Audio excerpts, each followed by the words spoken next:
Das hier ist meine bisher intensivste Reise im Wohnmobil. Einmal durch die Türkei. Hier ist mal laut, mal leise, neue Bekanntschaften, Abschiede und eine herzzerreißende Liebesgeschichte. Eine Achterbahn an Eindrücken und vor allem eines: niemals langweilig. Ich habe gerade ein bisschen Puls. Ich bin auf dem Weg ins Krankenhaus. Also steig ein und ich zeig dir mein Leben im Wohnmobil in der Türkei.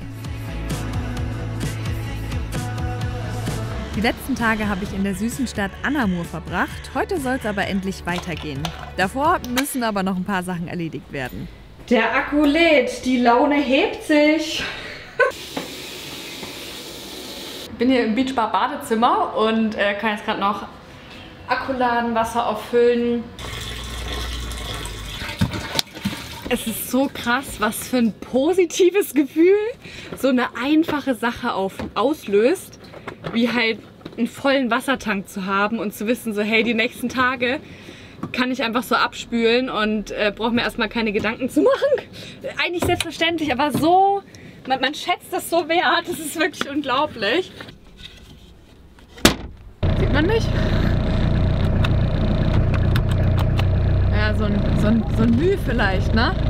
Ich war hier nur 2 Nächte eigentlich, 3 Tage, 2 Nächte.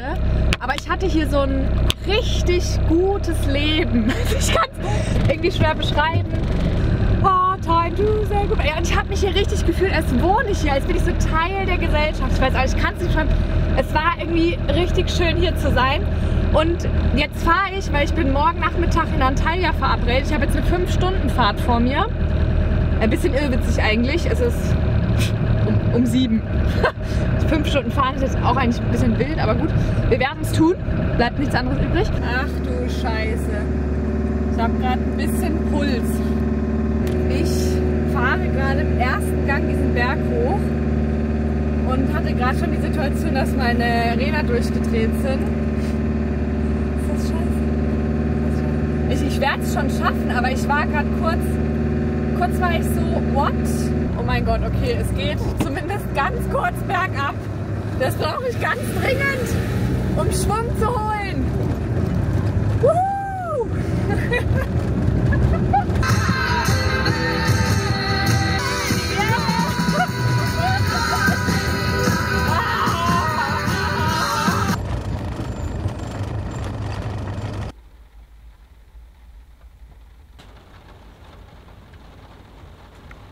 Ja, schade, jetzt habe ich eine Krise.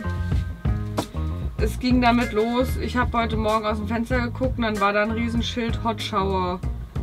Also heiße Dusche. Und dann bin ich dahin und hatte das zu. Ja Leute, manchmal ist mein Leben wie Fliegen und manchmal ist es wie Fallen. Das ist halt leider so. Ich muss aber ehrlich sagen, ich bin auch ein bisschen stolz, dass ich 12 Tage meine Haare nicht gewaschen habe. Ich werde jetzt doch meine Haare draußen waschen mit dem Duschsack und dieser Wanne. Es ist ein bisschen demütigend. Es ist wirklich erstaunlich, wie wenig Wasser man zum Haarewaschen braucht, wenn man kein fließendes Wasser hat. Ich mache jetzt hier ein bisschen was warm. Man sieht nichts. Und hier den Sack habe ich wirklich nur so ein bisschen voll gemacht. Und ich mische das halt so im Verhältnis 1:2, würde ich ungefähr sagen.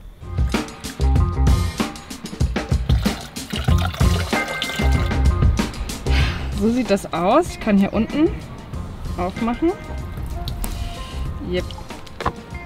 Los geht's.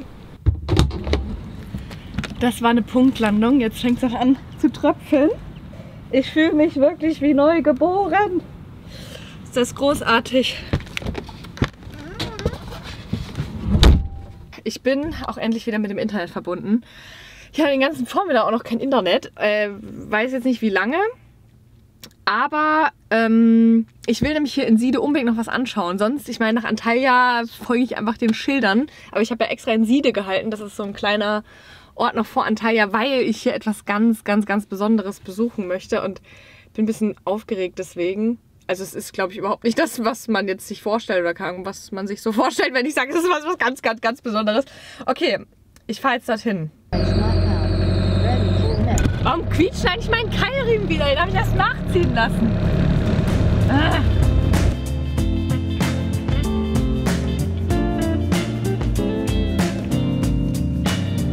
Oh, das ist so komisch. Witzig, ich erkenne dieses Logo sofort. Das ist ja irgendwie gar nicht so schön wie in meiner Erinnerung. Na Wahnsinn. Da ist es, das Jacaranda Beach Resort Side. Irgendwie gefühlt keinerlei Bezug zu diesem Ort. Ich war hier einmal mit 11 Jahren, wahrscheinlich 10 Tage. Aber trotzdem ist es irgendwie ein komisches Gefühl. Ja, weil ich jetzt auch so, jetzt bin ich hierher gefahren mit meinem Auto und ja, wir sind damals geflogen. Ich vermute mal nach Antalya und dann wurden wir mit dem Bus hierher gebracht und weiß ich nicht, auch so, was ich damals so dachte, was die Türkei ist und alles, schon eigentlich lustig. Aber das ist halt eine ganz andere Art von Urlaub, ne? Leute, ich sag's euch, ich bin bald wieder bereit für All-Inclusive Hotelurlaub. Nachdem ich jetzt so viele Jahre, naja, also seit ich halt nicht mit meinen Eltern in den Urlaub fahre, habe ich nie mehr Hotelurlaub gemacht. Ich bin wieder kurz davor. Ey, keine Ahnung, was man da macht, um ehrlich zu sein.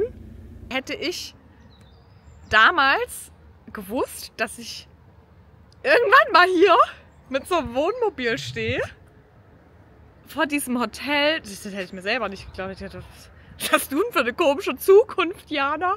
Ach, das ist ja witzig, hier direkt. Fahrplan auf Deutsch. Na klar. Es hat leider genau 2 Minuten gedauert, dann bin ich wieder rausgeflogen aus dem Hotel. Was soll das denn? Hallo, ich habe denen Bilder gezeigt, wie ich mit 11 Jahren im Pool war bei denen. Und das ist doch wohl schön, wäre mir das jetzt noch mal anzuschauen. Nee. Tschüss, Jacaranda Beach Resort. Wir sehen uns jetzt definitiv nie mehr wieder.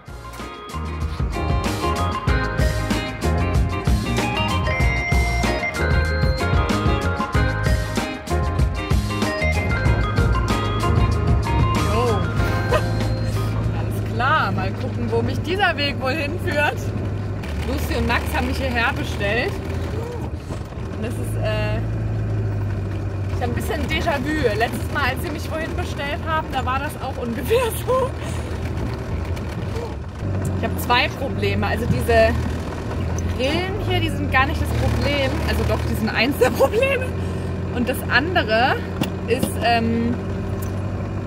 die Steigung.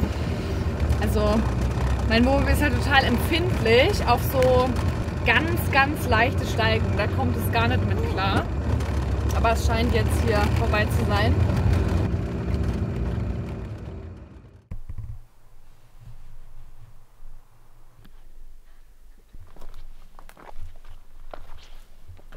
Aber da ist halt einfach wie so ein Deckel. Deckel, ja, das finde ich jetzt auch ein bisschen. Was machen die denn mit dem Deckel? Den können die doch gar nicht anheben.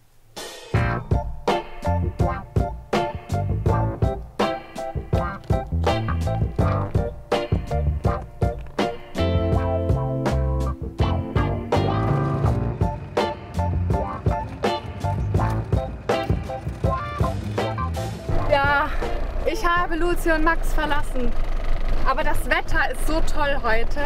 Die Sonne macht mir richtig so gute Laune und auch wenn es schwer fällt, werde ich weiterziehen.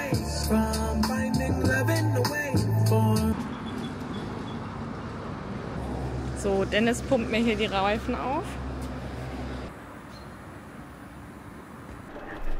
Also was ja hier wirklich total krass ist, ist der Service an der Tankstelle. Also es wird dir hier für dich getankt. Du musst es ja nicht selber machen, du kannst eigentlich im Auto sitzen bleiben. Dann, ja auch wenn du irgendwie die Reifen aufgepumpt haben möchtest, die kommen dann direkt und machen das. Also ich finde das irgendwie schon sehr zuvorkommend. Wenn man will, kann man auch noch einen Tee trinken. Also man kann hier den halben Tag auf der Tankstelle zubringen.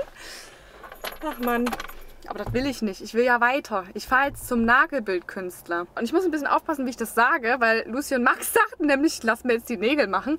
Nein, nicht solche Nagelbilder, sondern so Nagelbilder. Wisst ihr?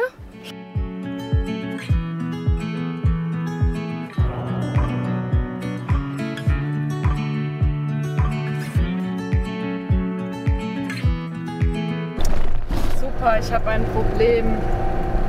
Gefällt mir jetzt gar nicht.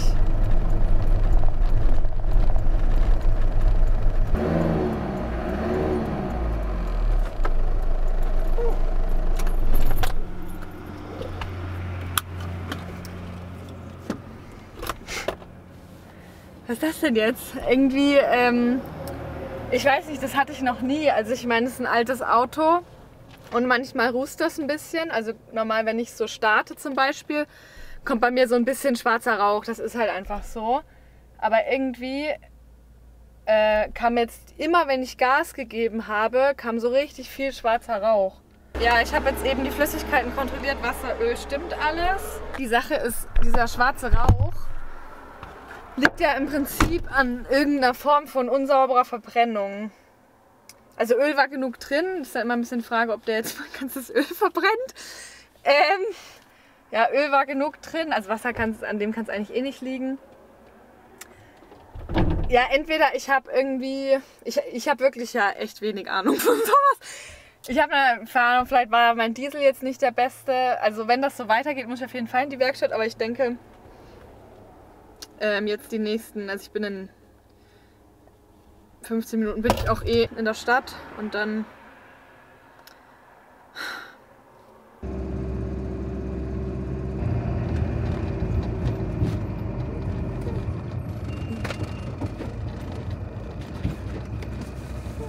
Hi. Hi. Hi. Ich check nicht, was passiert. Ich check nicht, was passiert. Ach nee, jetzt bringt... Ach krass. Ich werde jetzt eskortiert. Geil. Die Uni hat wohl ein Sicherheitskonzept. Okay. Jetzt darf ich ihn hier hinterherfahren. Das ist ja witzig.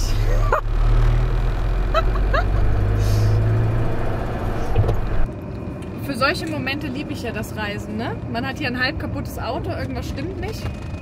Auspuff raucht. Dann wird man von der Security aufgegriffen, weil man sich illegal auf dem Universitätscampus befindet. Und jetzt muss ich hier denen folgen.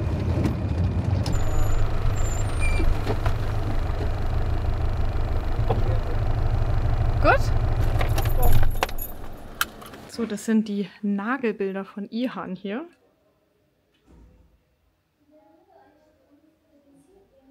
Den Schmetterling finde ich ziemlich abgefahren.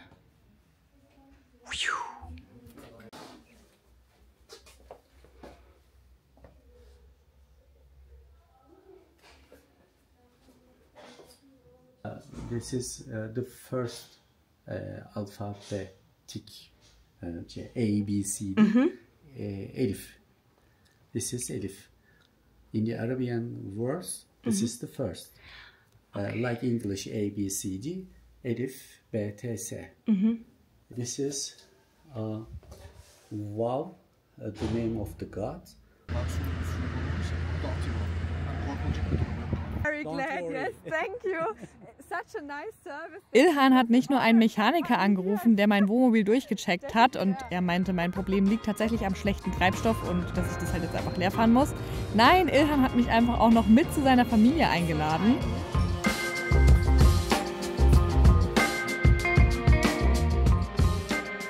Was war das denn für ein Fiebertraum? Ich bin komplett sprachlos. Ich weiß gar nicht, wo ich anfangen soll. Ilhan habe ich im Sommer kennengelernt am See und da hat er so ein Nagelbild gemacht und dann, das war eine ganz kurze Bekanntschaft, habe ich ihm gesagt, du, wenn ich das nächste Mal da bin, dann würde ich gerne mal deine anderen Bilder noch so sehen und irgendwie deinen Fortschritt sehen und dann habe ich ihm am Tag vorher, ich bin auch immer so übelst spontan, habe ich ihm dann geschrieben, ja, also morgen wäre ich dann da und er war auch direkt, ja, gern, komm vorbei und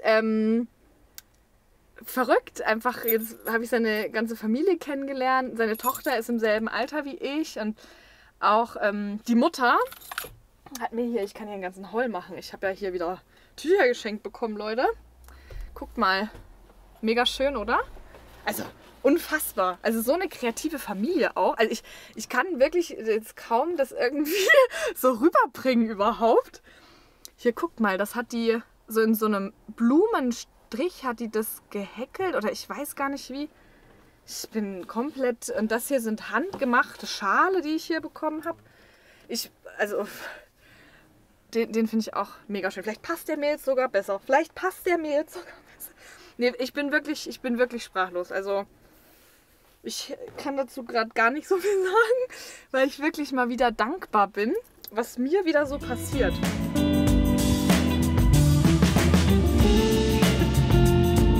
Beschwingt von dieser Begegnung ging es für mich dann ins nächste Abenteuer und bei dieser Aktion hatte ich dann mal wieder mehr Glück als Verstand. Ich bin nämlich an einem Tag und in 9 Stunden einmal quer durch das Landesinnere von Burdur bis kurz vor Istanbul gefahren. Und das, obwohl sich hier durch einen plötzlichen Temperatursturz ein Schneechaos näherte. Nur einen Tag später und ich hätte hier mit meinen Sommerreifen bei massivem Schneefall und Minustemperaturen ein echtes Problem gehabt. Ich bin wirklich unglaublich dankbar, dass ich jetzt hier gut angekommen bin. Trotz Nebel und schon ein bisschen glatter Fahrbahn auch. Das ist mega schön. Ich weiß nicht, ob man es sieht, aber hier rechts, das ist der See. Also ich fahre zu einem See. Und ich fahre jetzt die ganze Zeit am See entlang und sehe quasi die Stadt auf der anderen Seite. Ich finde das so interessant, dass die Türkei für mich irgendwie gar nicht mehr so die Türkei ist. Also jetzt gerade auch so, hier so das letzte Stück Weg, hätte irgendwie gefühlt halt auch so Deutschland sein können. Gerade weil ich jetzt ja auch wieder ein bisschen Richtung nahe Istanbul bin und ein bisschen weg auch vom Mediterran.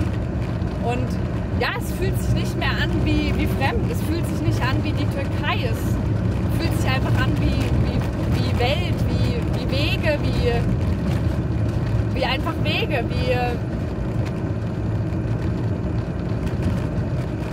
wie ohne Grenze, wie einfach eine Welt. Und ich bin halt jetzt gerade hier in diesem Teil der Welt. Und keine Ahnung, da vorne könnte auch das Haus meiner Oma stehen.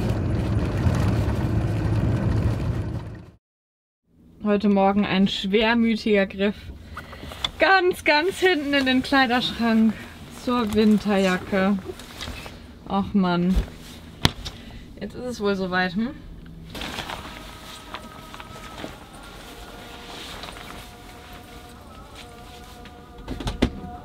Morgen, mein Lieber.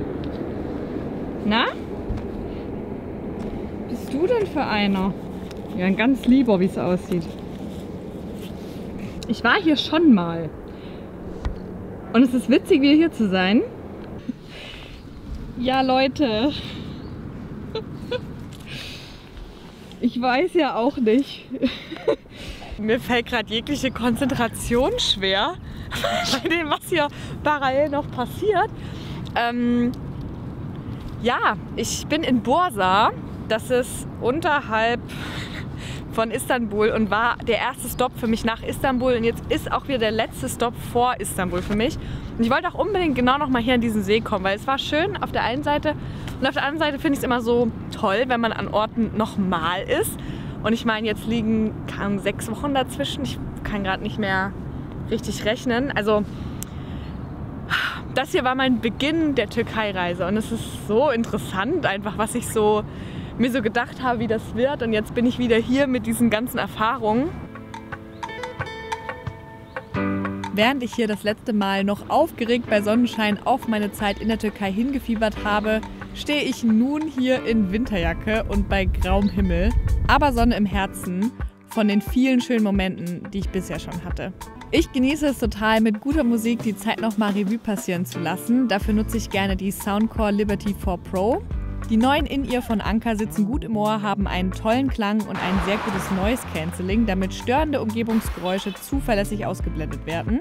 Die Geräuschunterdrückung sowie viele andere Funktionen kannst du bequem über das Display anpassen, je nachdem, was die aktuelle Situation benötigt für dein optimales Hörerlebnis. Anker hat mich schon lange vor dieser Zusammenarbeit für die Soundcore-Produkte begeistern können. Ich habe zum Beispiel auch die Aerofit, die benutze ich gerne beim Fahrradfahren und auch die Over-Ear-Kopfhörer, die ich auch täglich nutze. In beiden Fällen habe ich mich wegen der guten Preis-Leistung für Soundcore entschieden, weil du hier gute Produkte zu einem fairen Preis bekommst. Bis zum 21. Januar bekommst du im Soundcore-Shop oder auf Amazon noch eine Anker Nano Powerbank zu deinen neuen Liberty 4 Pro dazu. Nutze dafür einfach den Rabattcode Soundcore. Die Stückzahl für dieses Angebot ist limitiert und alle Infos findest du in der Infobox. Es ist kalt. Ich werde ein zweites Paar Socken anziehen.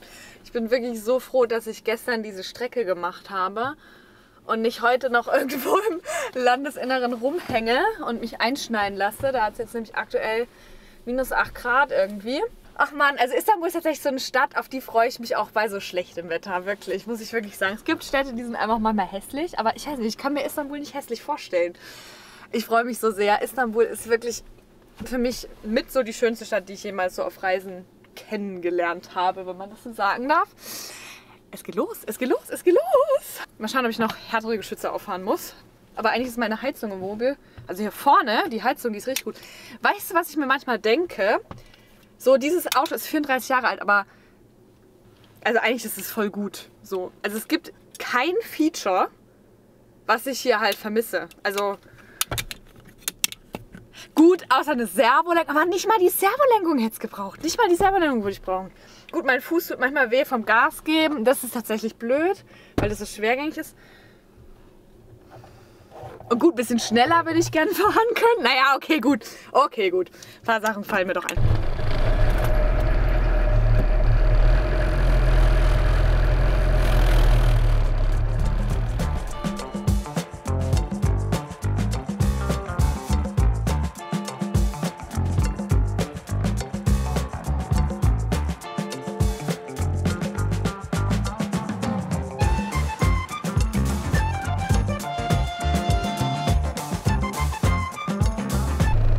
Ich bin gerade sehr verwirrt. Ja, tatsächlich. Ja, wie ist denn das jetzt passiert? Ich habe irgendwie die Brücke verpasst. Also ich bin über sie gefahren, aber ich habe es nicht wahrgenommen. Weil es gibt ja hier in Istanbul diese Brücke, die den asiatischen vom europäischen Kontinent trennt. Und irgendwie habe ich verpasst, wie ich da drüber gefahren bin.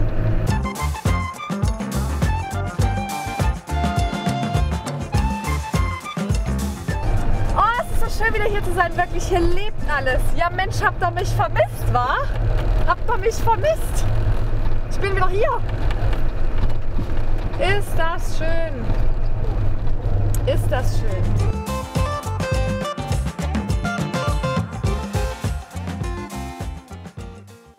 Mein Morgen startet hier. Oh mein Gott, mit einer etwas anderen Rettungsaktion. Jetzt habe ich gerade die Leiter geholt, Mausi. Wollte ich gerade mit der Leiter retten. Komm, ich hab Höhenangst. Komm, Mausi, komm auf meine Schulter. Komm. Ja, endlich. Was war das denn? Hm? Was machst du denn auf meinem Dach? Komm, wir gehen mal rein. Oh. Ja, ich hab dich auch vermisst. Ich hab dich auch vermisst. Komm ran. Ich weiß nicht, ob sich jemand erinnert, aber diese Katze, das ist meine Istanbul-Katze. Die habe ich hier letztes Mal kennengelernt und ich habe mich gefragt, ob sie mich wiederfinden wird. Ja, das hast du, das hast du. Natürlich hast du mich wiedergefunden. Ich freue mich so sehr. Es ist nur etwas schwierig, so meinen Dingen nachzugehen. Wenn die ganze Zeit so eine Katze an mir dranhängt.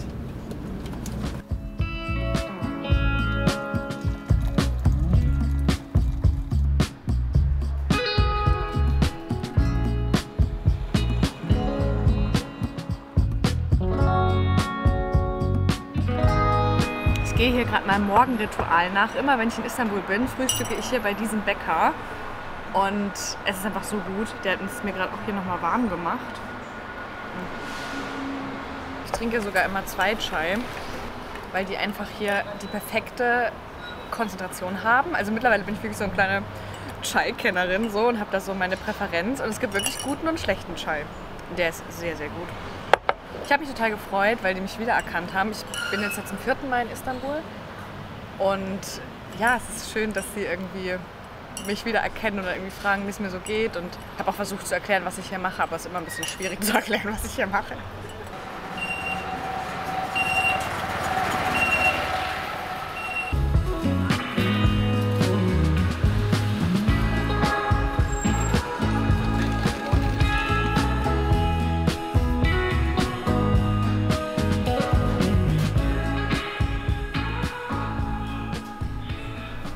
Wird gerade umgebaut in der oberen Etage. This blue? Yes. Ah, okay. Tomorrow. Yes. You're a painter. Paint. You're a painter? Painter? Artist? Artist? Yes. Ich habe gerade drüber nachgedacht, dass ich tatsächlich in keinem anderen Café dieses Jahr so oft war wie in diesem hier. Und auch generell, ich glaube, ich kenne in Istanbul mehr Leute als in der Stadt in Deutschland, in der ich eigentlich wohne. Es ist kein Spaß, es ist wirklich so.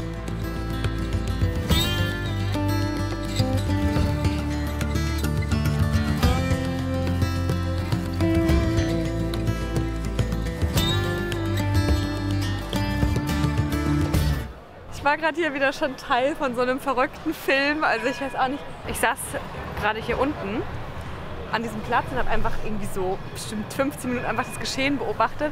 Und rechts und links von mir kamen immer mal wieder Leute und haben sich so gegenseitig Zeug angeboten, also so Händler. Und da kam auch so ein Typ, der hatte so eine ganze Tüte mit Handys.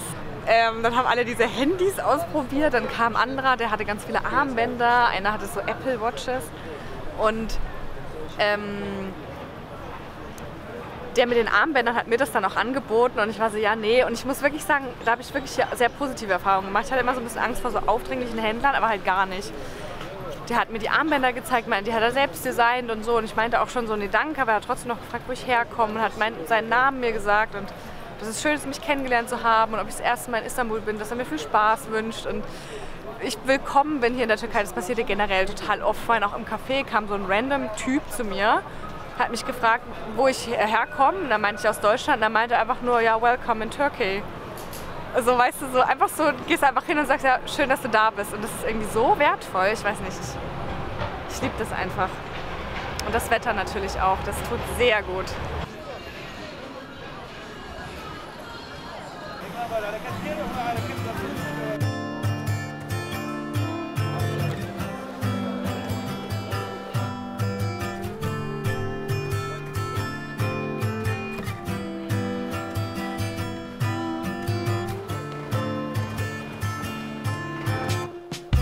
Was ich an Istanbul sehr genieße, ist, in der Menge unterzugehen und mit dem Strom zu schwimmen. In ländlichen Regionen der Türkei falle ich ja dann doch etwas mehr auf mit meinen blonden Haaren. In Istanbul bin ich zwar auch weiterhin offensichtlich Ausländerin, aber Istanbul ist einfach so eine bunte Stadt, in der Menschen aus den unterschiedlichsten Ländern und Kulturen zusammenkommen und es deshalb für mich ganz einfach ist, in diesem Strudel meinen Platz zu finden.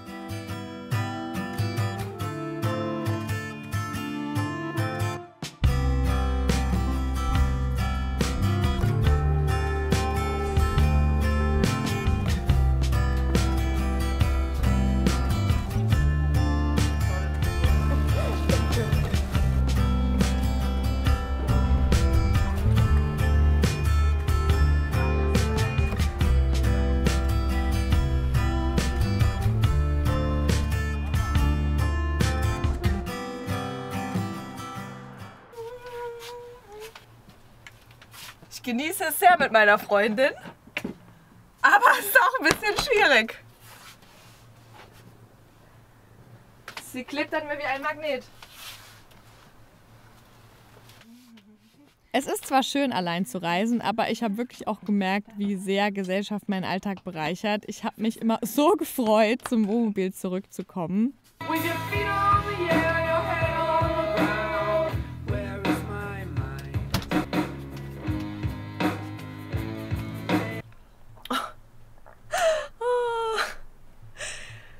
Ich habe mich ja schon letztes Mal in Istanbul sehr, sehr gut mit dieser Katze verstanden und habe ganz kurz drüber nachgedacht, sie mitzunehmen. Und als ich sie jetzt wieder entdeckt habe und gemerkt habe, dass wir uns immer noch so gut verstehen, habe ich kurz wieder drüber nachgedacht, sie mitzunehmen und habe mich wieder dagegen entschieden. Erster Grund auch einfach, sie gehört auch ein bisschen hierher so. Also die hat hier ihre Friends so und die wird hier auch gefüttert und alles. Also es ist eine Straßenkatze, aber sie ist jetzt nicht komplett lost, sondern die hat hier so ihr Revier und alles. Und ich merke halt, also die ist auch viel zu groß schon. Also du kannst vielleicht eine kleine Katze an das Leben im Wohnmobil gewöhnen. Oder eine Hauskatze, aber das ist eine Draußenkatze, Leute. Also gab jetzt schon mehrfach Situationen, wo die hier drin dann super schnell auch einen Lagerkoller bekommt. Und die ist auch sehr, also wenn ihr was nicht passt, dann ist sie auch sehr schnell extrem genervt. Und ich müsste sie sehr erziehen, dass das funktionieren würde. Und das will ich nicht. Also ich müsste sie sehr von ihrem Instinkten und von ihrem aktuellen Leben irgendwie weg erziehen. Das ist wie in einer echten Beziehung hier, ne? Man liebt sich zwar, aber trotzdem kann es sein, dass es nicht funktioniert, weil die Lebensumstände einfach verschieden sind. Okay, Jana, okay. Hallo, ja, ich bin auf dem Weg ins Krankenhaus. War ich hier in Istanbul auch noch nicht. Die Katze hat mir natürlich ins Handgelenk gebissen. Was heißt natürlich? Also die Katze weiß halt noch nicht so richtig, dass ich halt keine andere Katze bin. Also Ich habe ja auch beobachtet, wie sie mit ihren Katzenfreunden spielt und die beißen sich halt voll gerne. Naja, sie hat irgendwie noch nicht so gerafft, dass das mit mir nicht funktioniert. Und das Krasse ist, Katzen beißen ja richtig tief. Das sieht jetzt total unspektakulär aus. Ich habe hier so 3 Punkte. Ich krieg's wieder nicht hin, das zu zeigen. Man müsste deswegen nicht ins Krankenhaus. Aber jetzt um 10 Uhr abends hat er jetzt auch kein Hausarzt oder so offen. Und ich weiß von meinem Hundebiss, ich wurde ja von einem Hund gebissen, hier auch schon mal in der Türkei, dass das halt nicht so ohne ist. Bei dem Hundebiss dachte ich ja damals, egal, aber da war ja dann so eine Sanitäterin, die meinte, nee, der muss ins Krankenhaus, da musst du Impfungen bekommen und so. Ja toll, also das war jetzt hier nur so eine ganz kleine Klinik und die meinten, ich muss zum echten Krankenhaus. Das ist voll weit weg. Ich glaube, ich fahre da mit dem Taxi hin.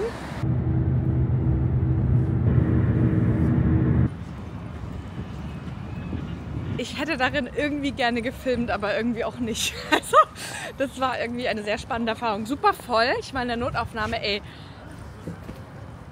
da waren einige dabei, die haben heute Abend auf jeden Fall mehr verkackt als ich. Also, scheiße, ey. Aber alles super freundlich und so. Ja, ich habe Glück, denn ich habe ja bereits bei meinem Hundebiss, ich habe ja schon einen türkischen Impfpass, ne? Ich bin ja schon voll im Game, weil ich ja schon diesen Hundedings hatte. Und da habe ich ja Tetanus und Tollwut bekommen. Das ist auch das, was sie mir jetzt gegeben hätten. Von daher haben sie es einfach identifiziert. Sie haben es desinfiziert und meint, ich brauche erstmal kein Antibiotikum. Und wenn es sich entzündet, soll ich erst nochmal wiederkommen. Also alles easy, alles entspannt. Ich bin echt zufrieden, weil ich hatte irgendwie Sorge, dass ich jetzt schon wieder Antibiotikum nehmen muss. Und die mir nochmal Tollwut spritzen, hatte ich jetzt irgendwie Sorge. Das wäre dann irgendwie ein bisschen viel Intus so. Deswegen, ich bin tiefenentspannt. War ein netter Ausflug. Darauf gibt es eine heiße Schokolade. In diesem absurd hässlichen Becher. Ich bin eigentlich ganz froh, dass ich jetzt von der Katze gebissen wurde, weil jetzt beide Impfungen von dem Hundebiss noch gültig waren. Das heißt, im Prinzip habe ich 2 für einen bekommen. Also ich habe quasi so gespart, wisst ihr? Man kann ja auch alles schön reden. Guten Morgen. Ich habe lange überlegt, wie ich jetzt verfahre mit der Katze.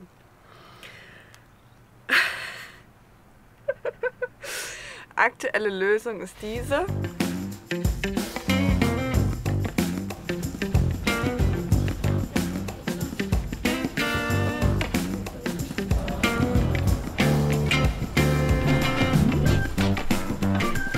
Ich bin auf dem Weg und besuche auf gut Glück einen Freund. Ich weiß nicht, ob er da ist. Ich habe ihm auch nicht gesagt, dass ich da bin. Ich bin immer so eine, ich bin da, wenn ich da bin und nicht da, wenn ich nicht da bin. Ich sage immer nirgendwem, wenn ich da bin. Schwierig zu erklären. What is special about this mosque? This mosque coming from Byzantine time. Byzantine. It was a church before, 950 years old. Yes.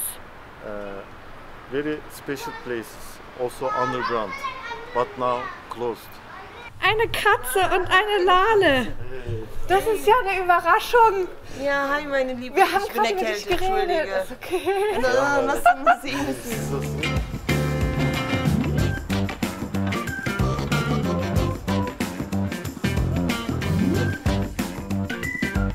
How is it called? Künefe. Künefe. And what's it? Künefe is there is cheese inside, and there is this I don't know, this with the little things to make dessert. These things, but I don't know the English. And ice cream. And hot. This is hot. It's hot. Okay. Yes. But it's sweet. Just now it's finished. Yeah, now it's recording. Okay. We are filming my video in a Turkish living room. In a Turkish living room. Yeah, I Very made it. folkloric.